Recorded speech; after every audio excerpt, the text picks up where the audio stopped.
outside isn't so frightful here in Austin, Texas, so we took our show outside. We're here live at the University of Texas Tower, and we've got a great half hour of sports debate for you.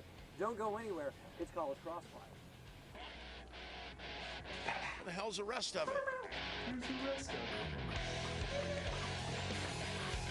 it? Taylor's not even here to defend himself. I'm so excited.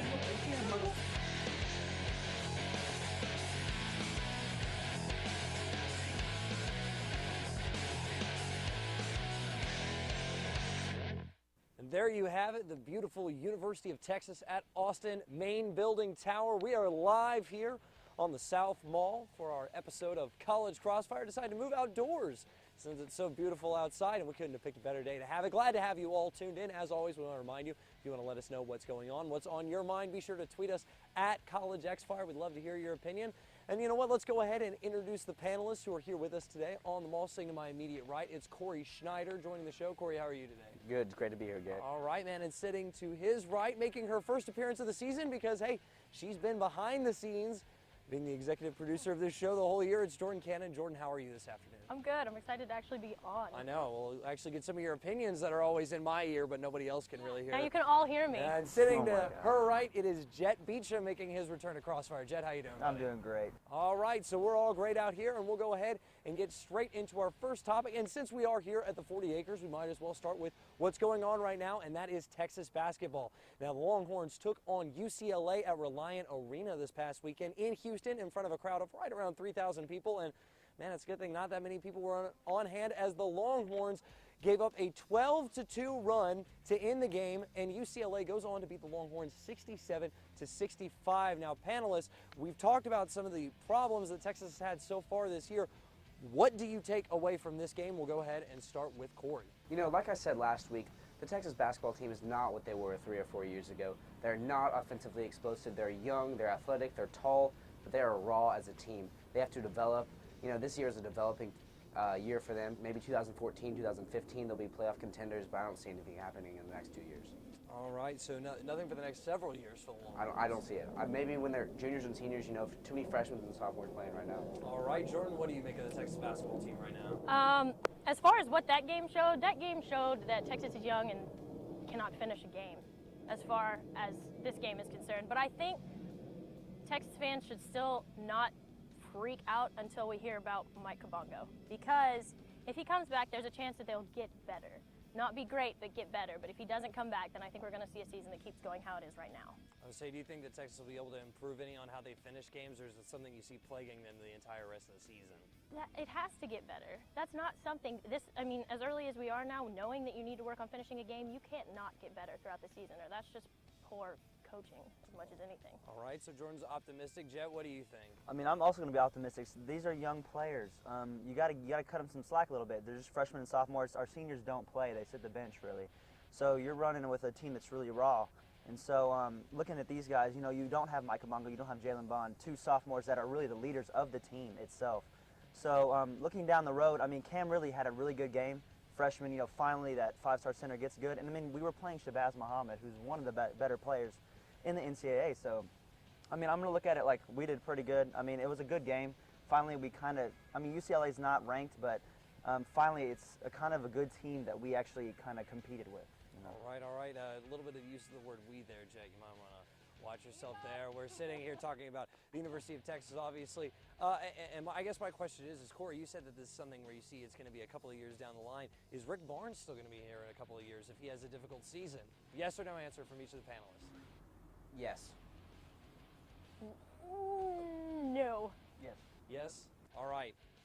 Points to Jet and Jordan. I like the arguments they're bringing with, but it's still early, so don't worry, Corey. You can still get in on this. And speaking of somebody getting in on it, Zach Greinke just got a huge deal from the Los Angeles Dodgers, 6 years, $147 million, making him the second highest paid pitcher in Major League Baseball history. Now, Greinke did win the Cy Young back in 2009, and he's just moving across the city of LA now, going from the Angels to the Dodgers. But panelists, I want to know, with all the money that the Dodgers have already committed, was it worth it to commit all of this to one guy? Jordan, we'll go ahead and start with you. I say yes, because of his combination with Clayton Kershaw.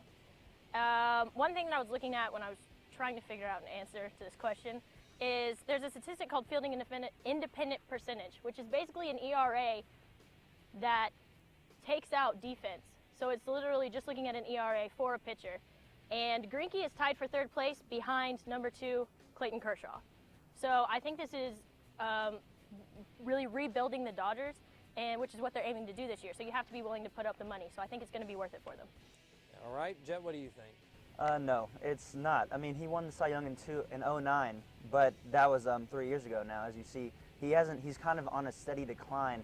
I mean, this past season he did have the wins, but he had an ERA of like 3.77. So you're looking at a pitcher you're paying around $25 million a year for, who's really not giving you that ERA that you're wanting to look for. So I mean, I know the Dodgers, you know, they're a stacked up team now, but it's not worth $25 million for a guy who's 3 years removed of a Cy Young. All right.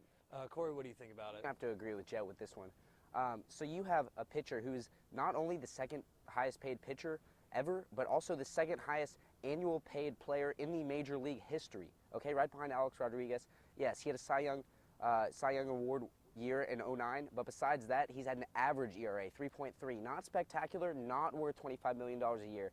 The Dodgers are already spending so much money in this offseason, just 18 months after bankruptcy.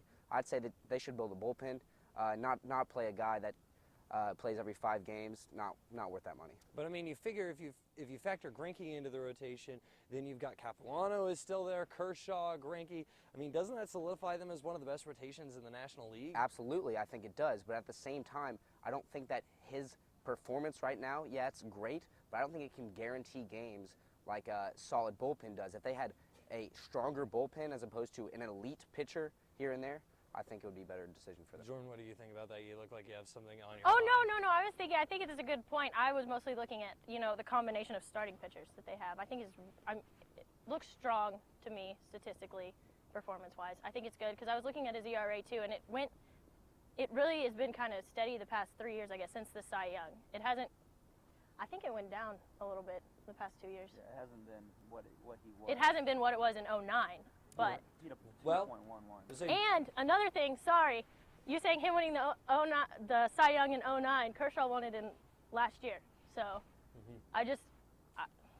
my point is just that it helps to the overall team. Sorry. all right, well, it's a good point, but you also said that Corey made a good point. So you're the producer of the show. I'm going to go ahead and go with what our producer says. Corey's going to grab the point for that round. And all right, we're going to wrap things up with our first segment here, and we got to talk a little bit of college football. And the only thing that happened this past weekend, was the presentation of the Heisman Trophy. And for the first time in history, it went to a freshman in Johnny Manziel from Texas A&M. Now, panelists, I want to know, did Manziel deserve the Heisman, first of all? Second, does this set a precedent to where now we could potentially see more freshmen in for the award? And do you see him having the potential to become the second repeat Heisman Trophy winner?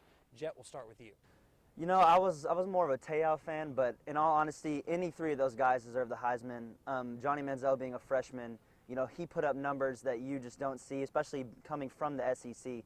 So looking at Johnny Manziel, he deserved it, and I do believe that this makes it easier for the committee to start, you know, adopting this freshman, like allowing freshmen to win the award. Like before, I think members were a little iffy and that it deserved to go to an upperclassman or someone older than a freshman. But now that Johnny Manziel is a first freshman, I think it's going to be start a wave of freshmen, like starting getting the national spotlight. And I do believe that Johnny Manziel will definitely win another award. Easily going to win another Heisman. All right, Corey, what do you think? I'm going to have to agree with Jet here. You know, this guy's a freshman, put up stellar numbers, even regardless of his class. He put up the numbers of a Heisman, and he sets precedents with regards to breaking precedents. You know, the Heisman is supposed to go to the best player in college football, and that's what it went to. All these 3 players are spectacular football players, but Johnny Manziel put up the best numbers for his team, helped his team do the best this season. And absolutely, he has the chance to win these next 3 years because if he's putting up numbers like he is now, and he will improve, he's definitely could be considered one of the best in college football again. So, yeah, I think it's very possible. All right, Jordan, what do you think? I don't agree with either of you all. First off, I hate this because it's not that I don't think that Johnny Manziel didn't deserve it. I just thought Manti Te'o deserved it more. Manziel did put up stellar numbers, but Manti Te'o, just the whole year after, losing his grandmother and his sister, Notre Dame is undefeated, and I think that kind of went overlooked in this Heisman race. The only precedence that I think Johnny Manziel set is that while everybody who knows anything about the Heisman assumes that it is an offensive award, he set the precedence that it's basically an offensive award now. Because if Manti Te'o can't win it with the year that he had, then how is any defensive player ever going to win it when you lose it to a freshman? I also do not see Manziel winning another Heisman because I feel like him winning this year was a combination of, it was his breakout year, sort of, He was a freshman, and he put up such an amazing year. You can't repeat a breakout freshman year. And I think that's what he'd need to win it again.